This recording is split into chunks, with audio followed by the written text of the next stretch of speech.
किसी शहर में एक बड़ा धर्मात्मा राजा राज करता था। उसके दान धर्म का प्रवाह कभी बंद नहीं होता था। हर जगह राजा बढ़ चढ़कर दान दक्षिणा देता था। एक दिन उसके यहाँ एक साधु आया। उसने राजा से कहा, राजन, सुना है तुम बहुत दान धर्म करने वाले राजा हो। तुम्हारे यहाँ से कोई भी खाली हाथ नहीं जाता। क्या मैं जो मांगूंगा वो तुम मुझे दे सकोगे? राजा बोला, कहिए साधु महाराज, आपको क्या चाहिए? साधु ने कहा, या तो 12 वर्ष के लिए अपना राजपाट दे दो या अपना धर्म दे दो। साधु की बात सुनकर पहले तो राजा चिंता में पड़ गया, फिर सोच विचार कर उसने कहा, महाराज, मैंने राजपाट सब आपको दिया, संभालिए इस राजपाट को। इतना कहकर राजा वहां से बिना कुछ लिए सब कुछ छोड़ छाड़ बिल्कुल अकेला चल पड़ा। चलते चलते मार्ग में एक बगीचा आया। वहीं एक कुआं और प्याऊ भी था। बड़ा रम्य स्थान था। राजा वहीं विश्राम करने के विचार से ठहर गया। अगल बगल देखने पर उसे एक जीर्ण कसा हुआ सुंदर घोड़ा दिखाई दिया, जिसके पास एक सुंदर स्त्री बैठी हुई रो रही थी। राजा को स्वभावतः दया आई। उसने उस स्त्री से रोने का कारण पूछा। स्त्री बोली, महाराज, मैं एक राजकुमारी हूँ।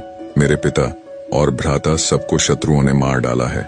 मैं किसी प्रकार जान बचाकर यहाँ भाग आई हूँ। अब आप ही देव के द्वारा भेजे मेरे आश्रयदाता हैं, अतः मुझे शरण दें। राजा ने कहा, ठीक है, घोड़े पर बैठ जाओ और मेरे साथ साथ चलो। राजकुमारी बोली, नहीं महाराज, आप ही घोड़े पर चलो। आपके सामने मेरा घोड़े पर बैठकर चलना ठीक नहीं है। राजा घोड़े पर सवार हो गया। चलते चलते दोनों एक दूसरे राजा के नगर में पहुंचे। स्त्री ने कहा, आप शहर जाकर कोई बढ़िया मकान भाड़े पर ठीक करो, तब तक मैं यहीं बैठती हूँ। राजा ने कहा, भाई, मेरे पास एक अधेला भी नहीं है, फिर मकान की बात किस मुंह से करूंगा? स्त्री ने कहा, महाराज, रुपयों पैसों की आवश्यकता हो तो मेरे पास से ले जाओ। और उसने निकालकर 10 मोहरें राजा को थमा दी।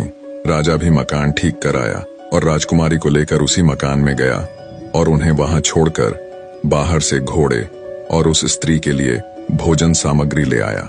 राजकुमारी ने भोजन तैयार किया और राजा से भोजन करने को कहा। राजा ने कहा, अरे, आप भी तो भोजन करो। उसने कहा, नहीं महाराज, पहले आप भोजन कर लें, आपके बाद मैं खा लूंगी।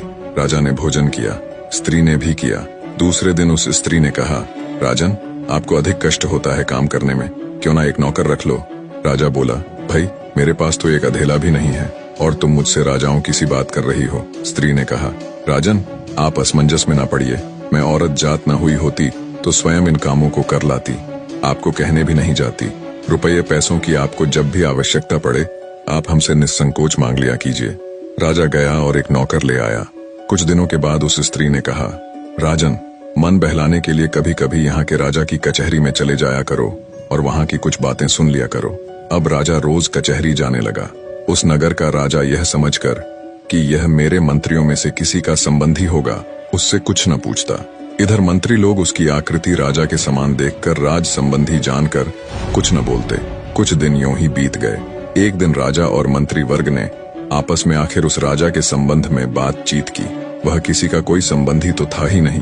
उनको बड़ा कौतूहल हुआ। दूसरे दिन राजा ने उससे परिचय मांगा।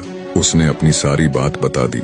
उसकी धर्मप्रियता देख राजा ने उसका बड़ा स्वागत किया और अपना मुकुट उसके सिर पर रख उसकी पगड़ी अपने सिर पर रख ली, अपने सिंहासन पर बैठाया और मित्रता की प्रतिज्ञा की।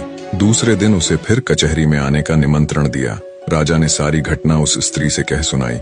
उसने कहा, ठीक है, आप भी राजा को सारे परिकर परिषद तथा नगर को भी न्योता दे आइए। वह पहले तो हिचकिचाया, पर उसके प्रभाव तथा आग्रह को देखकर राजा उस स्त्री की बात मान गया और अगले दिन जब कचहरी गया तो राजा को सारे मंत्री परिषद सहित पूरे नगर को अगले दिन सुबह के भोज के लिए आमंत्रित किया। उस नगर का राजा हैरान होते हुए बोला, कहीं भांग वांग पी ली है क्या? भोज और वो भी पूरे नगर सहित, कहाँ से करोगे उसका इंतजाम? खैर, बोले, जाओ ठीक है, मनमानी करो, मित्र ही तो हो। शाम को उस नगर के राजा ने एक सिपाही भेजकर पता लगवाया और कहा, जाकर देखो तो सुबह भोज के लिए क्या इंतजाम है। सिपाहियों ने देखा तो वहाँ कुछ नहीं था। आकर ज्यों का त्यों राजा को बता दिया। राजा ने कहा, भाई, उसने पक्का भांग वांग ही पी रखी होगी। इधर इसको भी चैन न था। उस स्त्री से कहने लगा, भाई, तूने मेरी अच्छी फजीहत कराई है, प्रातः राजा न जाने मुझे क्या कहेगा। स्त्री ने कहा, महाराज, चिंता न करें, यदि आपको धैर्य न हो तो उस बगीचे में देख आएं जहाँ से मुझे लिवा लाए थे। राजा ने घोड़े पर चढ़कर जो देखा तो वहाँ संपूर्ण देव वर्ग ही कार्य में तत्पर था। अनंत दिव्य ऐश्वर्य भरा था। उसके आश्चर्य का ठिकाना न रहा। प्रातः काल राजा सहित संपूर्ण नगर को भोजन कराया। इस आश्चर्य को देखकर सभी लोग आश्चर्य में डूब गए। नगर के राजा ने भी सारी व्यवस्था और भोजन के लिए उसकी भूरी भूरी प्रशंसा की। भोजनोपरांत सारा देववर्ग अंतर्ध्यान हो गया। अब उस स्त्री ने कहा, राजन, तुमने उस साधु को कितने दिनों के लिए राज्य दिया था? जरा कागज तो देखो। राजा ने देखा तो समय पूरा हो चुका था। स्त्री बोली, तो अब आप भी अपने राज्य में जाओ और अपना राजपाट संभालो। राजा ने कहा, देवी, तुम्हें छोड़कर तो मैं एक कदम भी न जाऊंगा। स्त्री बोली, राजन, तुम मुझे क्या समझ रहे हो? मैं तुम्हारी स्त्री नहीं हूँ, मैं तो तुम्हारा धर्म हूँ। जब तुमने मुझे नहीं छोड़ा तो मैंने भी तुम्हें नहीं छोड़ा और तुम्हारी स्त्री बनकर तुम्हारे साथ रही और तुम्हें किसी प्रकार का दुख नहीं होने दिया। पर अब जैसी तुम्हारी इच्छा। निष्कर्ष, धर्म के प्रति निष्ठा ही जीवन की वास्तविक सफलता और सुख का मार्ग है। धर्म का पालन करने वाला व्यक्ति चाहे किसी भी परिस्थिति में हो, वह कभी पराजित नहीं होता। धर्म से व्यक्ति न केवल भौतिक सफलता प्राप्त करता है, बल्कि जीवन की गहराई और सत्य को भी समझता है। धर्म के बिना जीवन अधूरा और अराजक हो सकता है, लेकिन धर्म के साथ व्यक्ति हर चुनौती को पार कर सकता है।